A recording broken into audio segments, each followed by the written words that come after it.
పెద్దపల్లి జిల్లా కేంద్రంలో bus depot ఏర్పాటు చేయాలని ఆ ప్రాంత ప్రజల కోరిక ఎట్టకేలకు నెరవేరింది.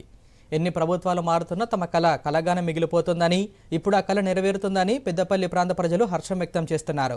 జిల్లా కేంద్రంలోని ప్రజలు గోదావరి ఖని, మంతని, మంచిర్యాల, ఆసిఫాబాద్ డిపోలపై ఆధారపడే పరిస్థితి ఉండేది.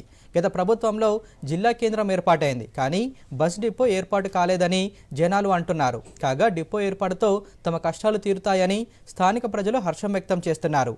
బస్ డిపో ఏర్పాటు కోసం సర్కార్ దాదాపుగా 5 ఎకరాల స్థలంతో పాటు 12 కోట్లు కేటాయించింది. కాగా నిధులు మంజూరు చేయడంతో పాటు స్థల పరిశీలన, డిపో ఏర్పాటు పనులు వేగంగా జరుగుతున్నాయని, ఇందుకు సహకరించిన ప్రభుత్వానికి స్థానిక నాయకులకు స్థానికులు కృతజ్ఞతలు తెలుపుతున్నారు.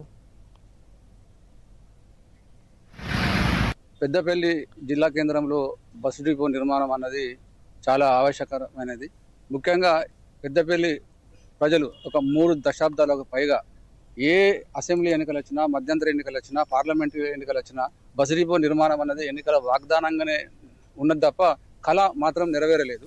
అలాంటిది 2023 సంవత్సరంలో నూతనంగా రాష్ట్రంలో ఏర్పడ్డ రేవంత్ రెడ్డి ముఖ్యమంత్రి నాయకత్వం లోపల మా పెద్దపల్లి గౌరవ శాసనసభ్యులు విజయరామరావు గారు అత్యంత శ్రద్ధ తీసుకొని నేను ఎన్నికైన వెంటనే బస్ డిపో నిర్మాణం చేస్తా అని హామీ ఇచ్చి ఆ హామీని పూర్తి చేసిన ఘనత మా గౌరవ శాసనసభ్యులు విజయరామరావుకే దక్కింది.